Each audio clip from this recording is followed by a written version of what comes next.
And if you aren't familiar with it, I'm also going to put the AI companion and the summary on. And so if you want to, as people might know, we're big AI aficionados in our organization, then that will be available to catch up and use as you wish as well. Let's start with some intros, shall we? Do you want to lead, David? Yeah, absolutely. My name's David Sime. I am I've been in sort of education and technology for the last 25 years now, which has really made me feel old when I check that one out on my CV. But I've been working with technologies from the inception of the internet to right through to video AI, augmented reality, virtual reality, and I have more recently become involved with helping industry and education, particularly vocational education, to source appropriate technology for the current and developing and future skill requirements in industry. So hence my kind of interest and involvement with LSIF in particular, because I've been doing some guidance work with further education establishments to make sure that they're getting the right stuff from the right people that's fit for purpose and will meet the purposes of the local industry and employers. So that's me. I'll do me next, because otherwise I'll probably forget at the end.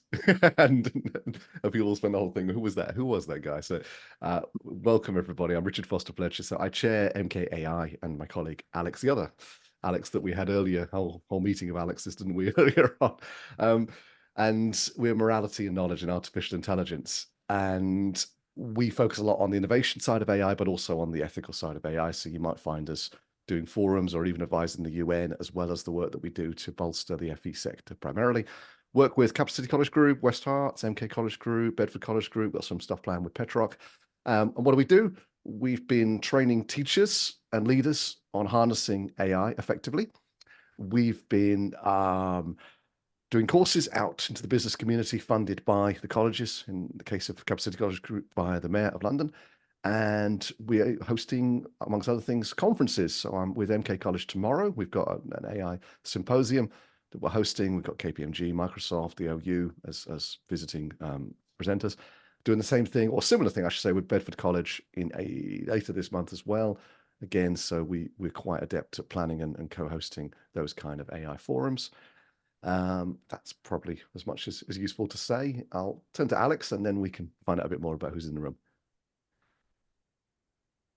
Thank you, Richard. I'm Alexandra Panjic, Director of MKI, and I've been contributing to many wonderful initiatives and projects over the past few years now. So, Richard, you said, or with whom we work.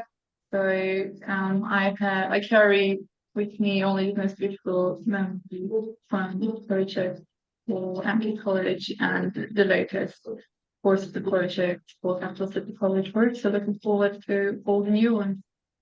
Thank you. Thank you. That's great. Abby, can I ask you to do a little intro? Of course, yeah. So my name's Abby. I'm from Barnsley College. I'm just hoping to get a bit of insight of how to best sort of support in terms of implementation and working with the LSIF fund, just to make sure that from a teaching and learning perspective that I'm doing everything in a digital perspective, because I'm the digital transformation team leader for the college, and just to try to make sure that we're doing everything possible to make sure that it's used in the best possible way is probably where I'm at. Brilliant. I hope that, and hopefully we'll get some insight for that from you guys today. That is 100% our intention. So great. Conrad, are you there? Yeah, I'm definitely here. Hello there. I'm Conrad Taylor, Business Learning and Technologies Manager. Probably not so many years like David in education, but 23, so catching up there, you know what I mean? So in the FE sector, basically. So I am Business Learning and Technology that looks after all systems to do with teaching and learning, and also staff and students digital upskilling, but most of all, where technology can benefit the business in supporting there. In terms of the innovation, what we're looking at is working with SMEs to see where AI could actually benefit their business and overcome some of the challenges. So what you said earlier on, Richard, that just music to my ears in terms of some of the work that you're doing with all those other colleges in working with educators, but also businesses. So that's good for me. So I'm here to find a little bit more.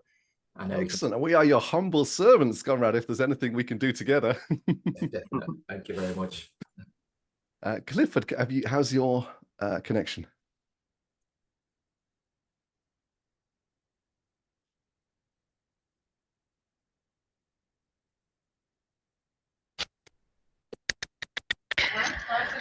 Sorry, internet is still terrible.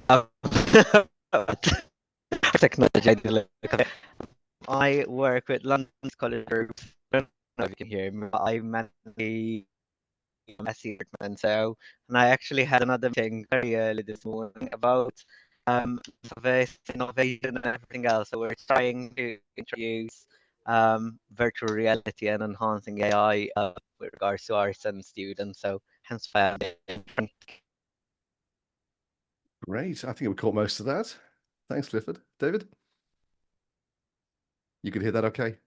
Yeah. I was able to hear that. And Clifford, I think, is from London South East colleges, and they have a focus on engineering, business, hospitality, amongst other things. And Clifford, you were mentioning virtual reality, which is my specialist favourite subject. So we can definitely go into that and the applications of that tie in with the agendas of LSIF, both in technology and flexibility of training and learning. Excellent. Great. So we wanted to gather today, and we worked quite a bit, David and I, on the STF fund, the Skills Development Fund, 2 years ago, maybe. Time flies, doesn't it?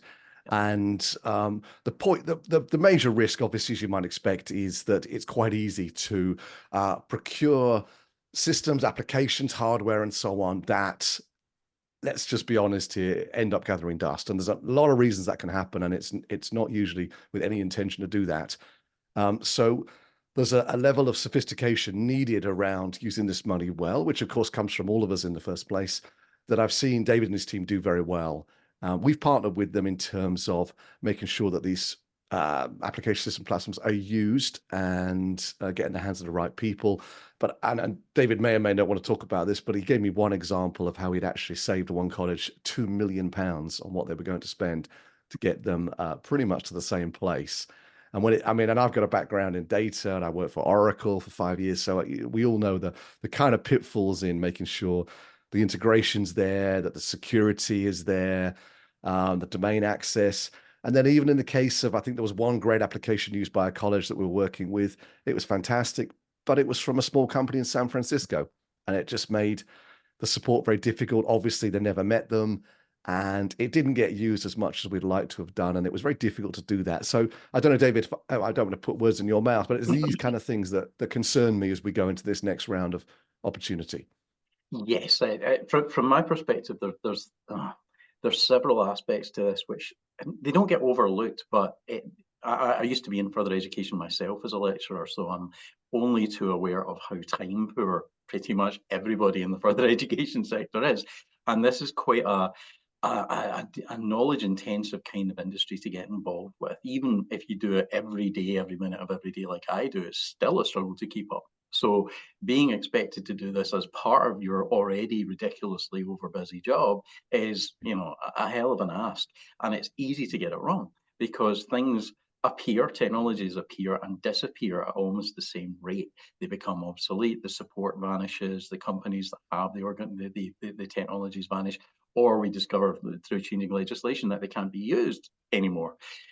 Also, it's always more complicated than the people who are selling you the technology say. They'll say, "Oh, buy this thing, buy this object, it will do everything for you." But that object might be a very cool object. It might be a really amazing virtual reality headset. But a virtual reality headset doesn't automatically come with a connectivity solution. So for updates, for getting the software on there, it doesn't automatically come with the software. The software itself might fail. I was at an event in the Scottish Parliament yesterday where they were using the Meta Quest virtual reality headsets, the most popular ones in the world. Meta, the whole of Meta, Facebook, Instagram, everything went down that night. So everything that they'd spent months planning couldn't happen because even the most reliable and largest networks can fail. So they don't tend to, people who are selling you this stuff don't tend to say this might fail, you might need a backup. Funny that.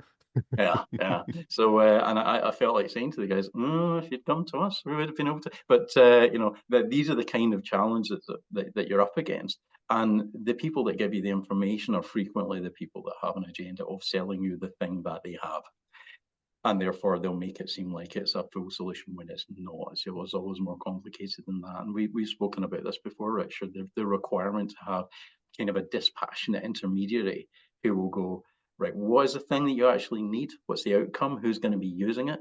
And then, okay, here's the, you know, architect a whole solution, a reliable solution that will deliver that in the easiest and fastest and most reliable way possible. The second thing, though, that I think is really important, because a lot of the work that we do isn't just with further education colleges, it's with heavy industry who have exactly the same challenges. They tend to have bigger budgets and a bit more time, but they still fall into the pitfalls and they still end up with the cupboard of shame, as we call it, of pieces of technology which didn't get used for one reason or another or failed, and you hide them and they gather dust and you try and, you know, not tell anybody about it. But anyway, the issue that they tend to have is that they don't speak to the people at the coalface who are going to be using that technology. They don't get them enthused about it. They don't ask them if that's the thing that they want. They don't make sure that those people are trained up in it and that it makes their job easier rather than just giving them another job to do. If you start at the coalface, you almost always get things right. And that means not just starting with the lecturers who are going to be using it and the students who are going to be using it, but starting by speaking to the very employers who you're going to be training people up and upskilling them to work in that position. Because then you can say to the people, again at the coalface, if you were to arrive, you know, go back to when you arrived in this job, what would you have wanted to know? What experience would have liked to have already had before you set foot in the workplace? Because there's always something. And these technologies that we're going to be talking about today give you the ability to familiarize people with things that you wouldn't previously have been able to familiarize them with safely, cheaply, quickly. So again, that's really important. Yeah, David, thank you so much. So I'm keen that we don't do all the talking. So I'd love to open up particularly to Abby and Comrade, who probably have got the more stable connections. So what's your immediate reaction to what David's talking about? Comrade, you're unmuted. I mean, is that resonating with you? Yeah, very, very much so. And I think I'm more interested to find out from David, is it just education, or does he do with business side also in terms of applications, in this case, that looks at the challenges that those businesses are facing and then can be able to come up with solutions, not necessarily probably just upskilling the workforce, but probably also challenges that business face probably on the production line or all those different things in this case. So it'd be good to understand if you cover that wide remit. I do, and that's a very good question. That's perhaps what's given me an advantage in this industry, is that I came from industry, I went into further education, then I went back into industry with a kind of a knowledge of the disconnects between them. And now I work most heavily, I probably spend about 70% of my time working with the likes of Shell, Lenovo, I know, you know, and large construction organizations, large manufacturing organizations, in establishing what do they want to, you know, develop and make themselves more efficient. Now, their concern is not only they don't have the technology, but they don't have the skilled and flexible workforces to operate that technology. And this is where I've realized that you can actually lead industry, that further education is in a position to lead industry as well as being led by it. So being led by, what are your pain points in that industry? What are the things that you want to do better? But then the college can say, okay, here's the technologies that we have that our students are trained in, which will solve those specific problems. And come graduation time, here's a whole cohort of people ready and willing and able to use it, which I think is a win-win for everyone. No, that is fantastic, because obviously part of this project that we got funding for is actually to grow business within our region, basically, and make them more productive and efficient using AI technology. But in addition to that, we want to make sure that there is linkage to the curriculum areas that can actually pipeline students that support those business going forward in this case. So that's perfect. Well, that's good. And that's it. You'll have your pre-existing curricula and developing curricula, and to have the flexibility within that curriculum to respond in a kind of an agile way to the emerging and continuously changing requirements of industry means that you kind of get the best of both worlds, because we know that curriculum can generally, more broadly, not keep pace with those changes, but the structure can if the elements within it are kept flexible. I remember when I was lecturing, I was running two businesses at the same time, which just about broke me. And I would come in and say, okay, I will get you through your learning outcomes class, but I'm also going to be teaching you about what I'm dealing with on a day-to-day basis. Now, at this point, it was a video marketing and analysis company. And I said, you will be answering the questions that my clients are putting to me, and I will be implementing these in the workforce. And it was fascinating. I watched the people who sit at the back who are a bit disinterested suddenly perk up and go, oh, there's a point to this. But they were still getting their learning outcomes. But I was giving them more. I was making there to be a point to it and contextualizing in the real world. And I think that's what we have the opportunity to do here. So it's not just good for industry and the college. It's really good for engagement with the students and contextualizing the point of the learning outcomes that they are learning. I think that's crucial as well. And that leadership that colleges can show is something that we fully believe in. And I think that's what you're raising, Conrad, isn't it? That you need to drive these businesses forward and step into that leadership role in the community, because they're all, you know, we talk about being time poor in our jobs here, but I mean, they're time poor in terms of being able to get into innovation. That's really difficult. And that ultimately is what can kill a business, especially with AI, right? Oh, yeah. And Richard, you remember we were working on the Milton Keynes College gig, and then I'd been working on the USP in Essex College gig, where they developed these digital transformation hubs, and they weren't just for education, they were for showing the art of the possible to local industry. And that became a chargeable service. That was something that they could charge the industries for, to come in and test this stuff out. And generally these events, again, mostly through MKAI's support, were able to actually have the students deliver and lead these event days, which was even better, because that's a whole new set of skills for the students as well. Yeah, and a couple of quick projects come to mind, David, from that time that we were working with the college group. And one was a battery manufacturer who was working on electric, lithium batteries for transportation. In this case, it happened to be for aerial vehicles. So you really don't want that battery to fail when you're in the air. And the tension of the screws, would you believe it, was a critical factor. You screw them too hard, you can damage the battery, which in some cases can even lead to explosions. Not enough, obviously, you risk some loose connections. And this company were having to put each screw in, go over, test it, come back, check and check and check. And so we gave them HoloLens 2, on it went, and then they were doing it with extended reality, and it would say, stop, stop. And it was just incredible. So we brought that solution to them through one of the projects. That's right. It's like hours and hours of savings. And of course, significantly reduced the risk of failure and also the damage, which has environmental factors as well. No, you're correct. It was 1,000 screws per battery. So you remember, yeah. Oh, yeah. When you think of the incremental savings across 1,000 screws per battery, and it wasn't just the wasted time, of which obviously there was massive amounts of wasted time just moving from the console to the screwdriver. It was the savings environmentally, because if they got it wrong even once, that whole battery had to get bin. And this is a huge lithium-ion battery that can carry a drone with 2 people in it, right? So that's a hell of an environmental waste. So it was avoiding that. So massive increases in productivity, massive reductions in cost, massive improvements in environmental friendliness. And this was all off the back of the college. This was developed by the college. It was developed using their equipment. And it developed a relationship, or rather it strengthened a relationship with the local organization, which was really valuable to the college and the organization. Wouldn't have happened had it not been for the educational outreach that we did. And the other one, just while we're on quick examples, was we procured Tesla suits. I don't know, Abby, Comrade, have you heard of Tesla suits? No. So again, I've seen the film Ready Player One, where the guy's got a suit where he can feel everything that's happening in virtual reality. Oh, right. So you get all the biofeedback, right? So again, one of the use cases we're looking at as phenomenal is that, and Clifford will like this because it involves VR again. So this time, you look at it for workers who are at high rise or working on like window cleaning or these kind of things, or maintenance on buildings where you're up on skyscrapers. And David, so he established that the risk there is huge. So you put them through all the training, then they go up to the top of the building and they just say, nope, I was wrong. I cannot do this.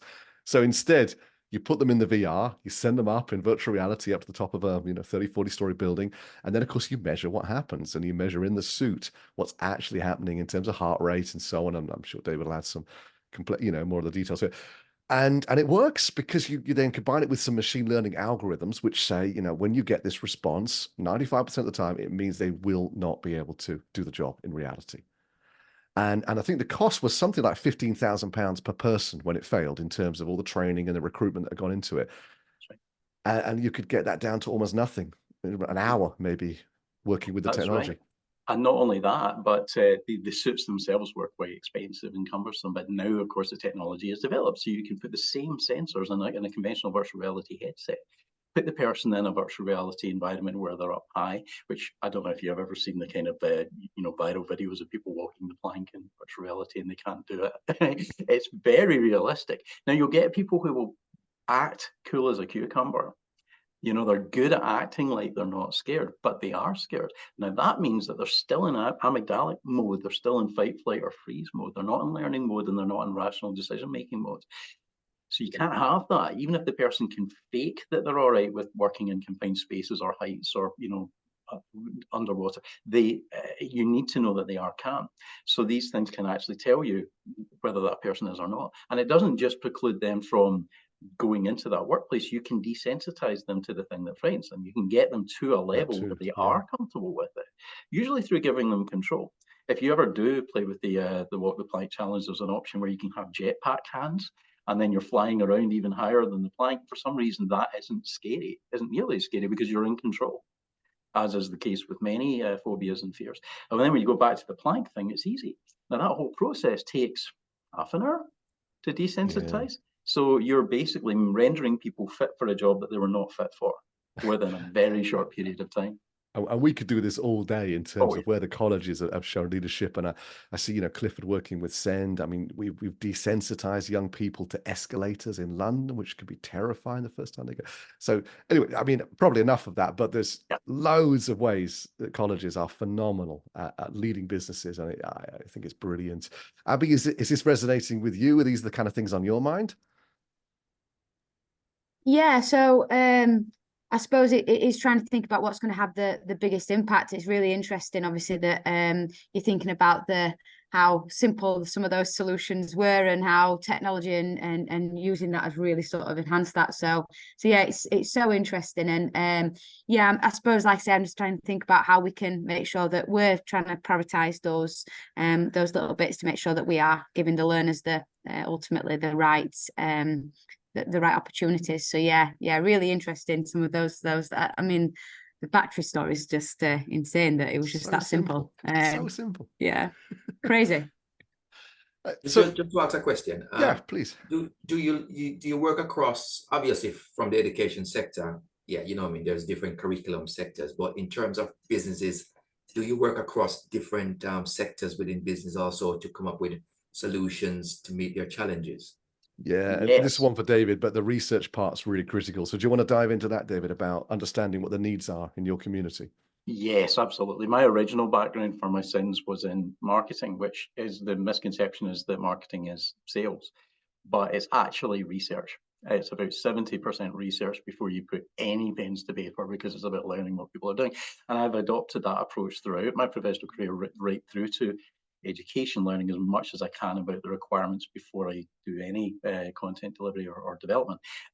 The industries that we work across are healthcare, healthcare, construction, big energy. There's lots of requirements, in terms of offshore energy and transition to renewables and so forth.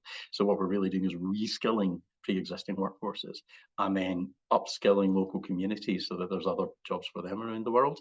The other industries that we work with are as varied as hospitality, retail, you name it. And the interesting thing is, it really doesn't matter. As my colleague Andy always says, the technology is the technology. Largely speaking, you can use the same hardware and sometimes the same software to teach people in as disparate fields as microsurgery and bricklaying. You know, it's the same. It's hand-eye coordination skills. It's contextualization of those skills within an environment. We even use the same kind of technology for welding.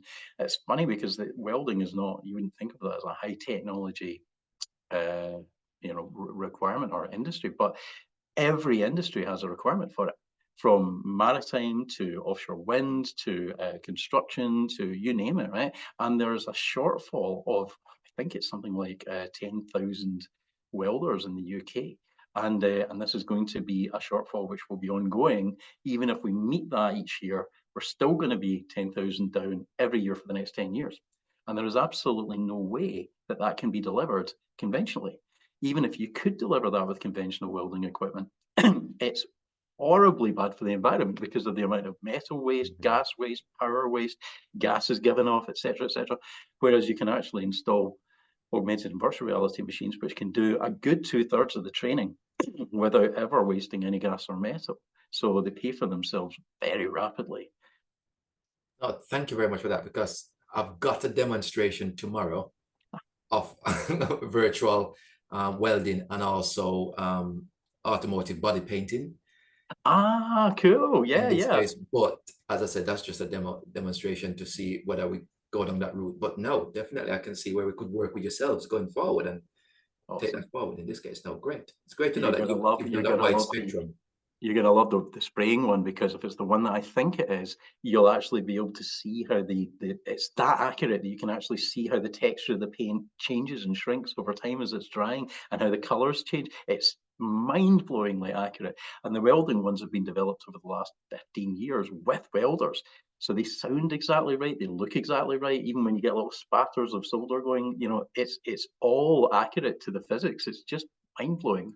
I love my job, as you can tell, because I'm just like a kid playing with toys, but the toys are ridiculously sophisticated. But the good thing is also they're getting cheaper and more accessible all the time. If you were to have gone to try to install something like that in your college, you would have maybe been able to afford, I don't know, one, right? And it wouldn't have been that good. But 15 years down the line, you can get lots of them, train lots of students, and they're much better. And this is the thing about technology, is it gets cheaper and it gets better. The downfall is people will try to sell you the old stuff because they've got it sitting in a warehouse somewhere and they need to get rid of it. So you need to have folk that know what the new one looks like, so that you get the cheaper, better one that's future-proof for at least the next 3 to 5 years. That's what we aim for. Quick question for Abby. Yeah, please. Abby, what are the industries where your college is either moving into those industries, or they have challenges that you haven't met yet, or you feel that there's potential growth opportunities in? Because I think that it's like I always say, it's best to start with the need first, and then talk about the technologies, laterally. So I think probably most places, maybe some of the areas for development might be some of the engineering aspects and digital are probably our two key focuses.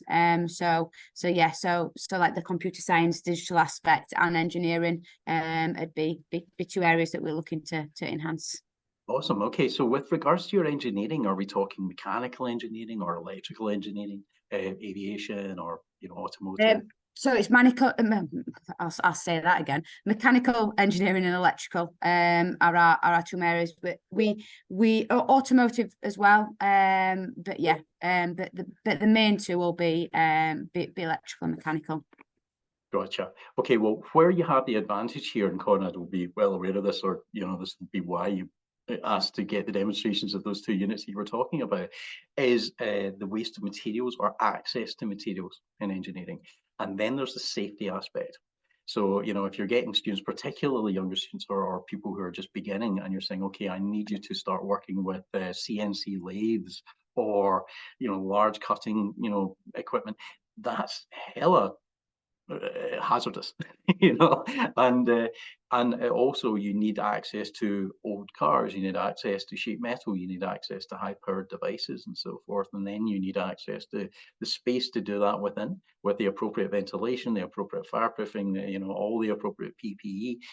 Now, interestingly, I mean, we can be talking hundreds of thousands, if not getting into the millions for kind of installation. Or you can get a £400 virtual reality headset, and that'll do the job, and it will do it accurately.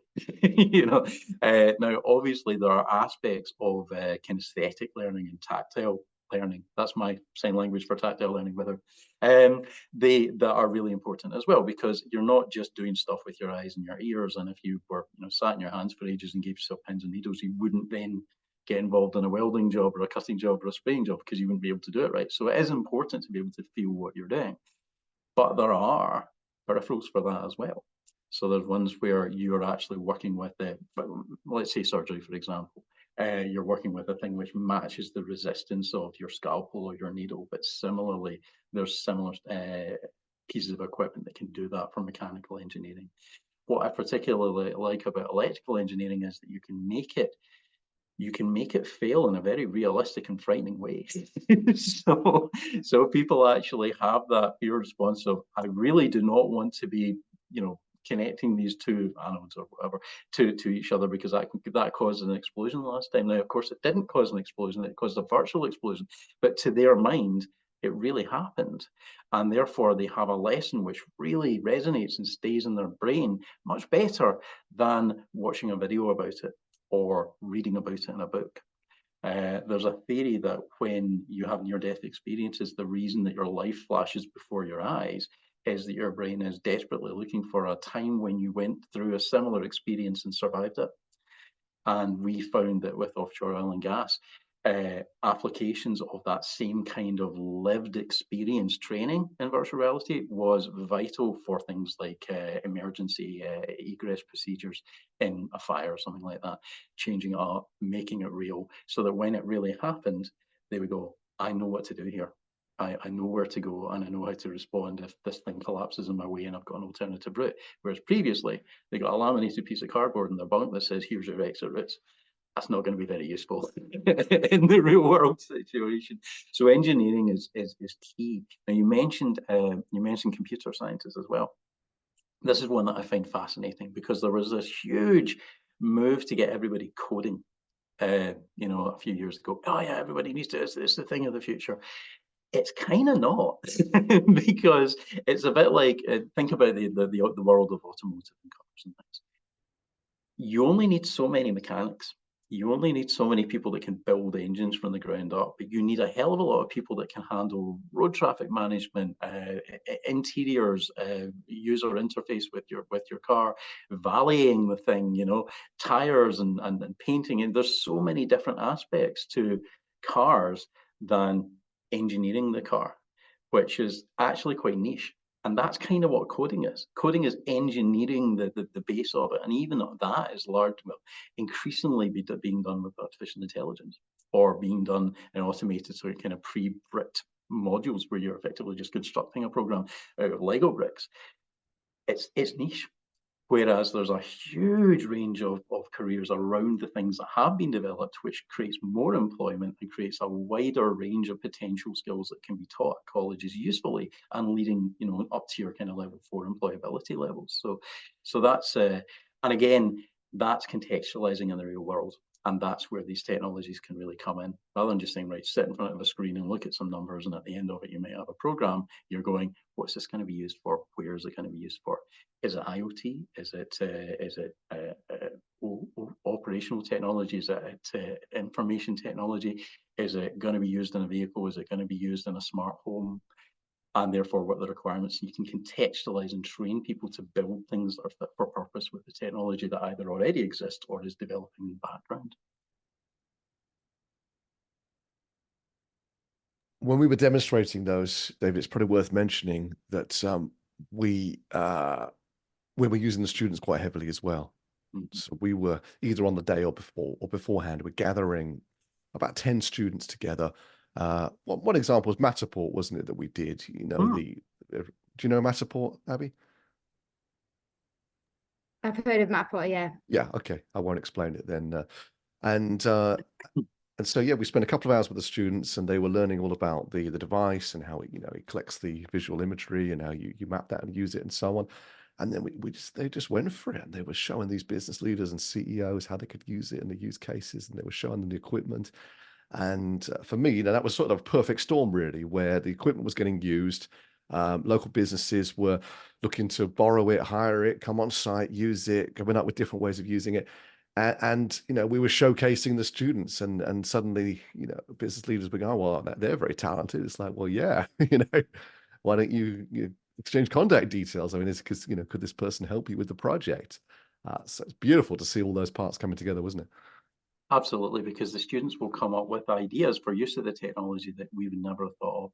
And then when you place this in front of the end users, the industries or the potential clients, they'll come up with it. They'll go, "That's all very well, but could you train us in ... And that's where you get the really useful stuff. But also you can give access to education and careers to people that previously would not have benefited from it, either through using technology which allows people who are not in the college through mobility difficulties or neurodiversities or for whatever reason to engage just as well as if they were physically there. In fact, at the moment, we're running a proper peer-reviewed test in India where we had realized, I'd theoretically written about it before, but we realized practically that people with severe autism can engage in classroom activities virtually if you can whittle out some of the background kind of information that would normally distract them. But they're still in that class. They're still with other students, but they're not physically there. And that actually allows them to engage much better. And we even had some autistic students who were non-verbal become communicative, like auditorily, linguistically communicative afterwards. They had the capability, but they were just too overwhelmed. And this lasted after they got out of the virtual reality environment. Another example is some people don't do well with conventional education paradigms, whether that be, your pedagogical one-to-many, here's the lesson, everybody in the room learns. They've got different learning styles, but some people just don't do well with the written, content, that kind of thing. I remember I took, actually, this is relevant to you, Conrad. I and Abby, actually, I went to a special needs school. I brought one of the augmented reality welding kits. There were 8 students in the class. None of them were really expected to become employed or employable. One of them was maybe going to become a boxer, but that was it. I showed them this virtual reality welding thing. I showed them a pass of a weld. It was a T-butt joint, mild steel, and they all had to go. Now, what was fascinating was that they were not only encouraging each other and showing each other, "Oh, I did that last time, and try it this way and a bit slower and change your angle and attack and everything like that." 2 of them, at least, they were all pretty good, but 2 of them were astonishingly good, like better than welding instructors, better than people that have been in the industry for like 40 years that I've put this in front of in the past. And they were hugely enthusiastic as well. And at the end of the class, they said to their teacher, "I want to do this," including the one that was going to become a boxer, which is a short-lived career at best. And the teacher said, "Are you serious? Do you really want to do this?" Yes, they were absolutely, and I've been keeping up with their progress. They are now they've now gone through proper welding training, something that they never would have considered otherwise. And they're now on track for incredibly lucrative careers because of the demand in that industry. And there's no way that school would have been equipped to install a normal welding class in there. It didn't have a cement floored, suitably ventilated, suitably powered. It didn't, area. It didn't have the money for all of the gas and the metals and so forth. But this was me, 3 hours, 1 piece of equipment, 8 students. Now we've got 2 careers out of it. Now that really, even on my worst days, I remember that and I go, there's a point to this. And it's giving access to jobs and skills and experiences to people that would never have otherwise got it. However, there are some challenges. And I think that that's probably something that could be relevant to everybody, Richard, is that if we go through the challenges and about the mitigation of those challenges. Yeah. I think so. Does that sound helpful? Yeah. Yep. See some nods. Yeah. Okay. Yeah. Jump in any time though, Comrade Abby, absolutely. Group discussion. Yeah, that would be great in terms of looking at some of the challenges. Because one of the challenges I'm thinking about at the moment is that we've got now a fixed year project coming up. But obviously, we need to train a lot of businesses.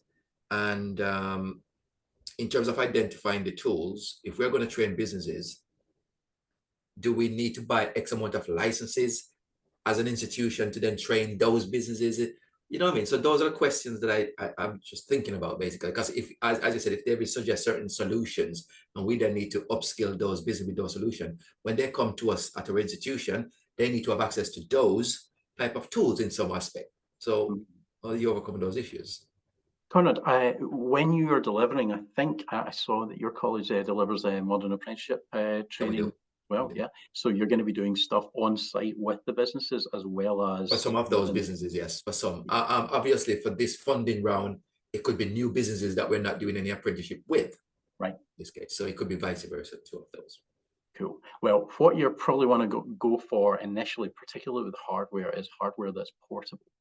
And that means hardware that not only can be taken to the location, but can get a connection, for example, to the internet so that it can operate and so that it can record scoring and then integrate that scoring with your learning management systems or the organization's learning management systems, which are either SCORM or XAPI and that kind of thing. But that information also has to be secure.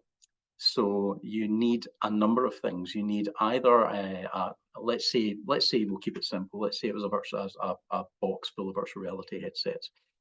Rather than going out there with the headsets, which can get damaged, you need it to be in a box where that when you remove them from the box, the headsets are charged and ready to go with the training that the people are going to require at that time.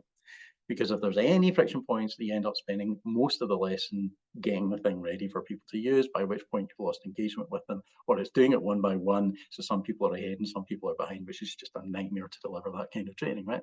So having a box which links them, syncs them, and makes sure that and keeps them in what we call a kiosk mode, which means that headset for that purpose in that location only trains them in that subject. Right? And then it also knows this is the person that we're training. This is the level that they're at. This is the scoring that they achieved during that whatever session is on, and then it can send that information either synchronously live or asynchronously later on in the day to your scoring system, and it can do so securely so that that information about that person doesn't go anywhere else.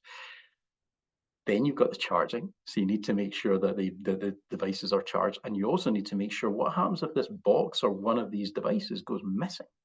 And that's when you start getting into mobile device management, which is a whole other thing, which is going, okay, a GPS tracker or whatever else is saying it is here and it is meant to be here. It is now left where it's meant to be, so we don't know what it is. So for that time, it's bricked. So therefore, it has become a very expensive brick. You can't access it, you can't use it until it goes back to the college or back to its user.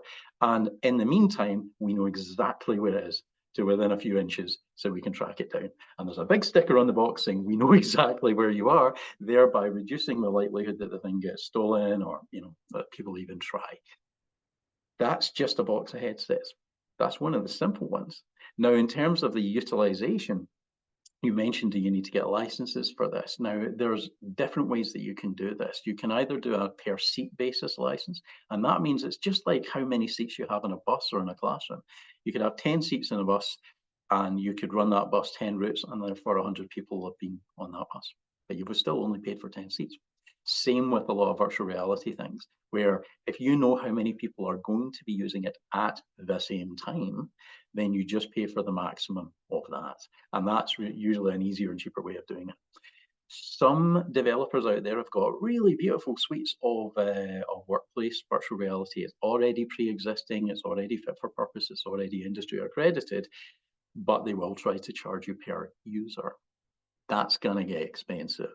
Now, they'll kind of make out that that's the only option. It's not. Yeah.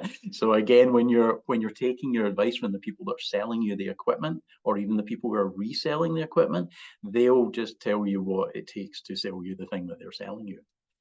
There are a lot of solutions out there. So you could probably find something that is fit for purpose or equivalent.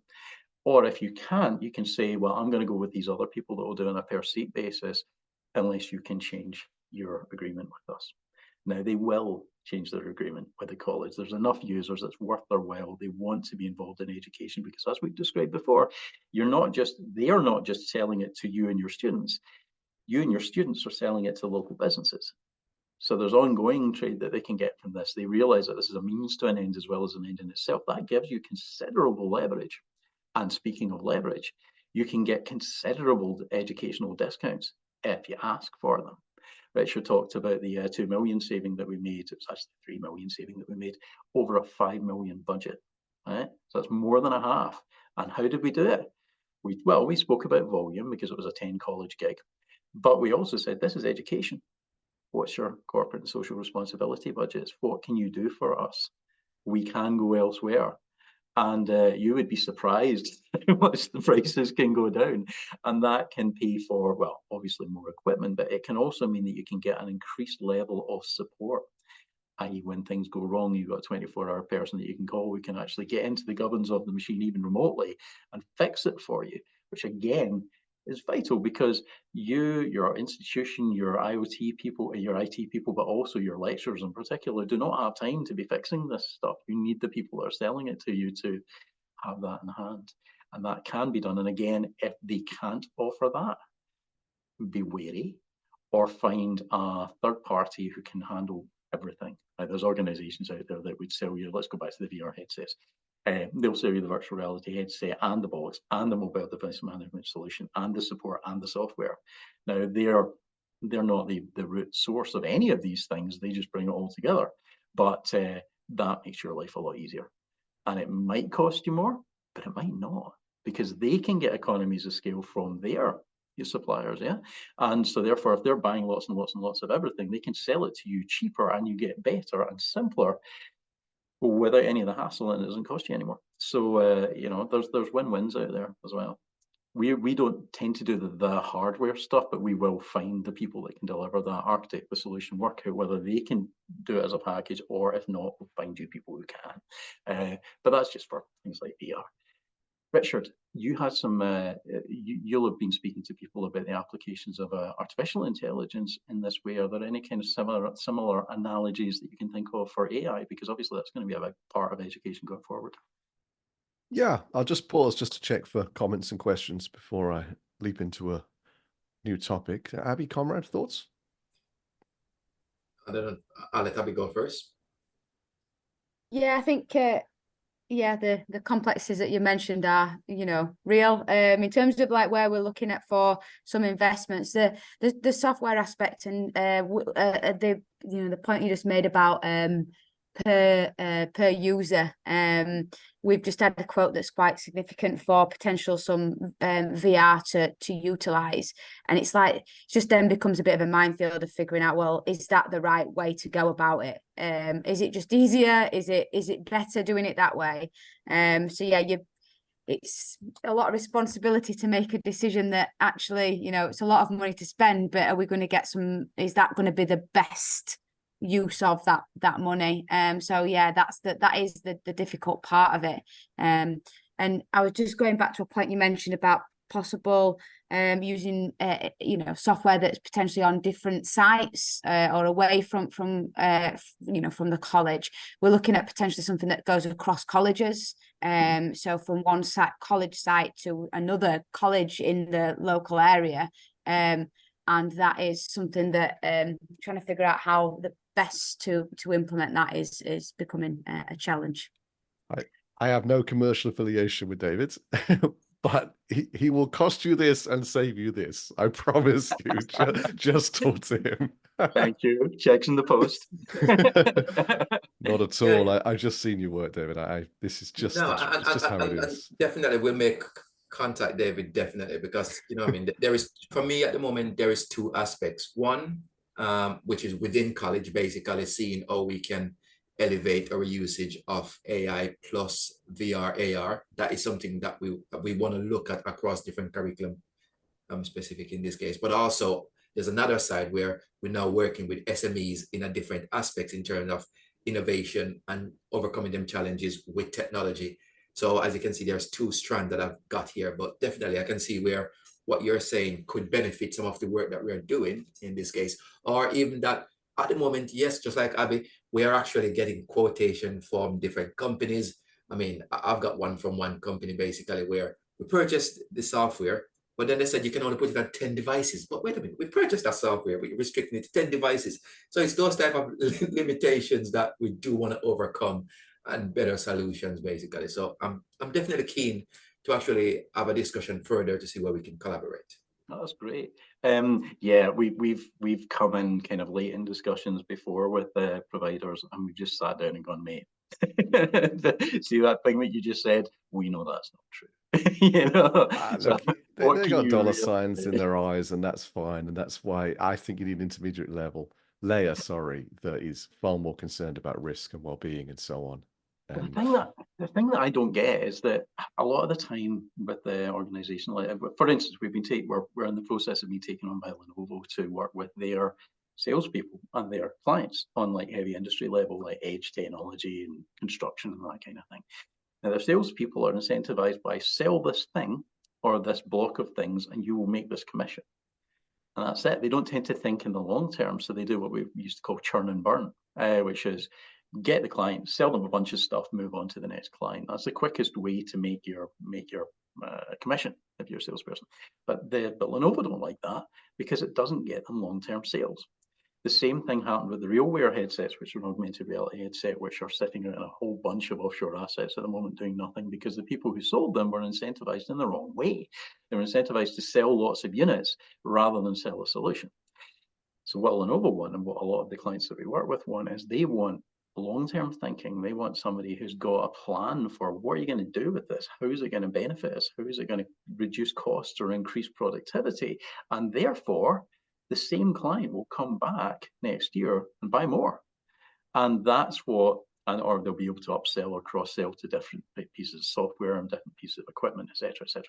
And that's beneficial to the company like Lenovo. So we are coming in and going, okay, let's incentivize you in a different way. Let's look at the long term here. And we can do that with the providers, with the salespeople. We can get involved and say, look, we're not just going to get in and make your job hard here. We're going to make sure that what you're selling is fit for purpose, is going to be of benefit to the college. And then when the college is ready to increase the order or sell again or buy again, they can actually point to, yes, we did this last year, we invested this much, it saved us this much, or it generated this many more, accredited students. Therefore, we can apply for additional funding to do this again. Whereas if it had gone in the cupboard of shame, none of that's going to happen. That college is never going to deal with that organization again. And therefore, everybody loses. So it's really just opening people's eyes to the kind of bigger picture. And from my perspective, in education and in technology, I want education to do more with less and to do better. And I want technology to work and get a good name rather than not work and get a bad name. Because, that doesn't help anyone. So. And I think on that point, David, to come to that, I mean, and XR and AI is a perfect example of what you're saying. We work with organizations like Body Swaps, and of course, they've integrated generative AI into the scenarios. Cameron, I know you know Body Swaps, don't you? And Abby, perhaps you do as well. Yeah, we're in one of our we're in preparation for next year. We're pulling together, and it's something that we're looking to invest in for next academic year. Which is a great idea. But of course, as soon as you start integrating AI in there, you're straight up against the ethics, the risks, the safety. And AI is critical in XR. It makes things come alive, basically. It makes it actually really usable. And I think, where an organization like ours comes in, and I just sort of put this at the end of the call really, is that the workshops that get these things in the right hands in the right ways. So I think the phrase, if we build it, they will come, is not correct. And we've seen that. We've seen people say, if we buy these VR headsets, CEOs are going to come to our business center, put them on and go, wow, we should be doing this. No, they're not, right? You need to have a really good strategy, forget why they should come down, what they will learn, what are the use cases, very, very, carefully put together series of events, whether they're online, whether they're in person. And so we've done a lot of that for colleges, getting this stuff used, particularly in the business community. And as I said, involving the students if possible, which is brilliant.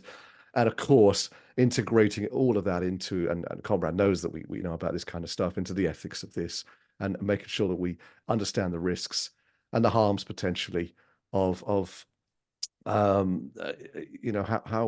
AI interacts with our learners and our students. It's a huge area. So that's us. We're at 31 minutes past, so let's bring this to a close. We're a minute over. Last minute comments, thoughts, questions? I just would like to say, thank you very much for making the collaboration and connectivity there, because I definitely can see where some of the comments made resonate with what we're doing and what we want to go. So definitely we'll be making contact going forward and see how we can collaborate in some of our values and missions that we want to achieve going forward. I look forward to it. Great. I'll pop a quick intro email for you, comrade, to make it That would be easy. great. I David. appreciate that. Thank you. Thank you. Yeah, Abby. Yeah, it's been just like really useful. Like I say, just some interesting points, and if you could do the same, that'd be great. For sure, 100%. Absolutely. Right, and